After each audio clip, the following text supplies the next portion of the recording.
今天给大家讲述一个关于失忆和偷窥的故事。他眼前是一片模糊而陌生的景象，感到自己仿佛置身于一个陌生的世界，周围的一切都显得陌生而不可知。他无法回忆起自己的身份、家人、朋友，甚至是自己的名字。他的大脑像是一片空白，什么也想不起来。在这个陌生的环境中，他感到无助和恐惧。医院的走廊和房间里充满了陌生的气息和医疗器械的嗡嗡声，让他感到更加不安。他的周围是一群陌生的医护人员，他们穿着白色的医疗服装，忙碌地走来走去，对他的身体进行检查和治疗。他望着天花板，试图回忆起自己的过去，但是脑海中只有一片空白。他的心情变得沉重，似乎被一股不可言喻的力量压抑着。他不知道自己的过去是什么，也不知道未来将会发生什么。在这个陌生的环境中，他感到自己像是一具失去灵魂的躯壳，没有任何意义和价值。宋辉就这样躺在病床上，耳边传来一个自称是他的街坊邻居的人，正在讲述自己在下班回来遇到的事情。宋辉是在楼栋门口被他找到的，然后被他带进了医院。街坊们也不知道宋辉到底受了多大的伤。宋辉失魂落魄，脑子里一片空白，根本不知道到底是怎么回事，又是震撼，又是悲伤，各种情绪包围着他。医生连忙跑过来，安抚宋辉的情绪，说这只是一种暂时的记忆缺失，很快就会恢复过来。经过数日的住院观察，宋辉的邻居们看到他的病情有所好转，便帮他办好了出院的手续，把他接回家。当这位邻居走了之后，宋辉有些奇怪地看了看自己的房子，房间里的布置很凌乱，新粉刷的客厅还有一股淡淡的油漆味。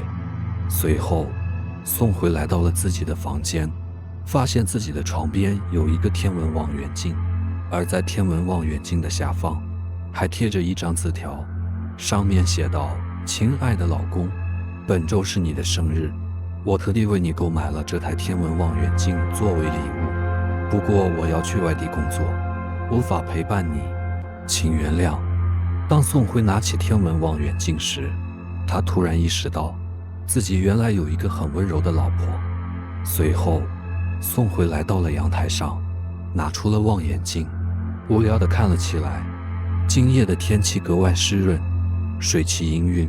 宋辉费了九牛二虎之力调节旋钮，摆弄了好一会儿，他也只能模糊地看到马路的另一边一座公寓大楼，但四周都是黑暗。楼上有好几栋房子的灯光，像是天上的繁星。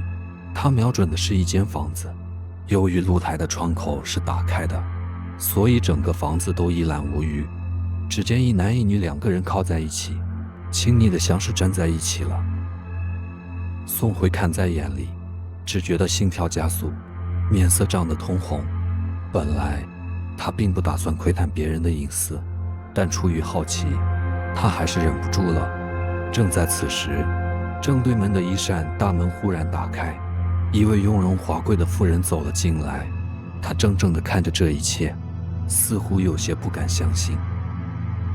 两个原本搂抱着的人像是被雷劈了一样，从椅子上站了起来。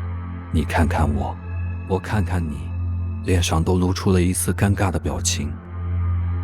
终于，回来的女人爆发了，她疯狂地向前冲去。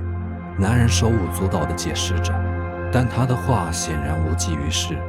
回来的女人愤怒地推开他，挥起手狠狠地打了那个女人一个耳光。于是，女主人和丈夫的亲人开始了一场激烈的争斗。那个男人起初还想协调，但后来索性站在了情人这一边，推搡着自己的妻子。妻子本来就满腹委屈，她的行为更是火上浇油。女主人奋力挣脱丈夫的束缚，不顾一切地撞向丈夫的情人。那个女人被撞得站立不住，重重地跌倒在地，顿时昏了过去。男人见情妇昏倒，不禁勃然大怒，抓着妻子的头发，穷凶恶极地往墙上撞去。丧心病狂的男人将妻子连撞了几十下之后，妻子已经头破血流，软绵绵地倒在了血泊中，无力反抗，不再挣扎。他害怕极了，站在那里不知所措。宋慧目瞪口呆地看着这一切，他不敢相信自己竟然真的看到了一场惨剧。他赶紧回到自己的房间，拨打了110。等他重新拿起了望远镜，准备继续观察时，却见对方正倒在了躺椅上，捂着脑袋，不知在想些什么。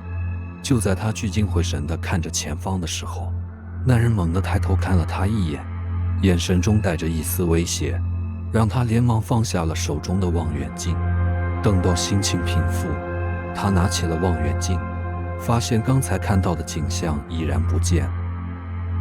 他大惑不解，难道夜色太深，雾气加重了，挡住了视线？宋慧绝不能让那个男人逃跑，必须严密监视他。他快步冲下楼，向对面奔去。跑出了很远，才发现对面却是一片凄凉的荒地，再往前也只不过是一条潺潺流淌的河，根本没有楼房的影子。他不得不带着满腹疑惑折回原地。当他坐在客厅的沙发上，心中猜疑不已。这时，寂静的房间里响起了刺耳的电话铃声，把宋慧吓了一跳。他没好气地拿起电话，只听电话那头传来一个女人的哽咽声。宋慧的眉头紧锁，困惑地问道：“你是谁？找我什么事？”一名瑟瑟发抖的女子，自称王瑶，说她看到了宋慧的老婆，那张满是鲜血的脸，正在诉说着自己的委屈。宋慧感觉到对方的精神异常的紧张与惶恐，心脏像是被狠狠地抽了一下，急切地问道：“是不是我老婆出事了？”结果对方没有回应，只是从手机中传出了一声尖利的尖叫声，以及一声轻蔑的冷笑。宋慧握着电话，一脸的茫然，突然感觉到一种毛骨悚然的感觉，整个人都不由自主地打了个哆嗦。诡异的来电让宋慧心里面一片混乱，一种难以言喻的恐慌感将她包围。宋慧对妻子的担心顿时代替了对望远镜里凶杀案的关注，他心急如焚，不知道妻子究竟遭遇了什么。即使他想破脑袋，也不知道那个称是王瑶的女人是谁，更别提查找妻子的下落了。为了迫使自己头脑冷静下来，他走到卫生间里洗了一把冷水脸。等他猛地抬起头时，却惊恐地尖叫起来。他发现望远镜里的那个男人竟然奇怪地望着自己。他没想到那个男人会躲在自己家里，下意识地拿起拖把挥舞着，保护自己。那个男人也慌作一团，挥舞着拖把。等他冷静下来，才注意到，原来墙上镶嵌着一面镜子，他看到的不过是映照在镜子里的自己而已。为什么自己和望远镜里的男人如此相像呢？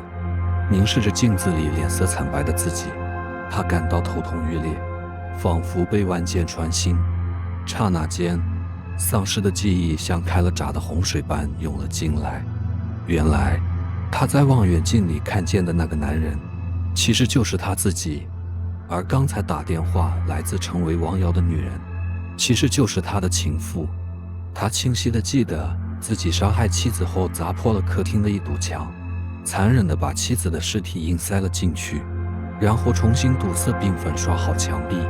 他收拾好一切，昏迷的王瑶已经苏醒。他看着疲惫不堪的自己，忙问妻子去哪儿了。宋慧毫不隐瞒，如实相告。谁知王瑶因为难以接受，吓得夺门而出，失声尖叫着往楼下跑。他生怕王瑶会惊动邻里，引起别人的怀疑，赶紧追了出去。可是当他追到2楼，好不容易抓住王瑶时，冷不防地被神志混乱的王瑶用力一甩，一咕噜滚了下去，然后就不省人事了。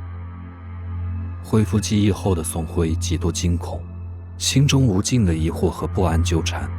他不禁思考，为何望远镜中会显现出如此阴森的景象？为何王瑶在电话中发出凄厉的惨叫？是否因为他的妻子冤魂不散，企图报复？这些疑问让他感到妻子的阴魂像雾萦绕在身旁，飘飘荡荡。就在这时，他忽然听到了敲门声，心中不禁紧缩，战战兢兢地走向门口。门外是2名警察，他们告知他有人报警称此处发生了命案，他们前来调查。宋辉猛然想起刚才报警时不慎泄露了自己的住址，但表面上仍强装镇定，热情地邀请警察进入房间，一一细心地检查每一个角落，但却毫无发现。就在宋辉暗自得意，将警察送出门时，他突然发现警察们的目光凝视着他身后的墙壁。只见墙壁上裂开一道缝隙，鲜血如泉涌般从中喷涌而出，粉刷剥落，露出了一张血肉模糊、残破腐烂的面容，长发飘摇在夜风中，仿佛在向他诉说着什么。宋辉凝视着妻子的面容，浑身颤抖，只听到妻子哀怨地对他说：“老公，你为什么这么生气？我在墙里好孤单啊。”顿时，他只感到眼前一黑，便晕厥过去。本集已经播放完毕，非常感谢大家收听，也感谢大家点赞、订阅和支持。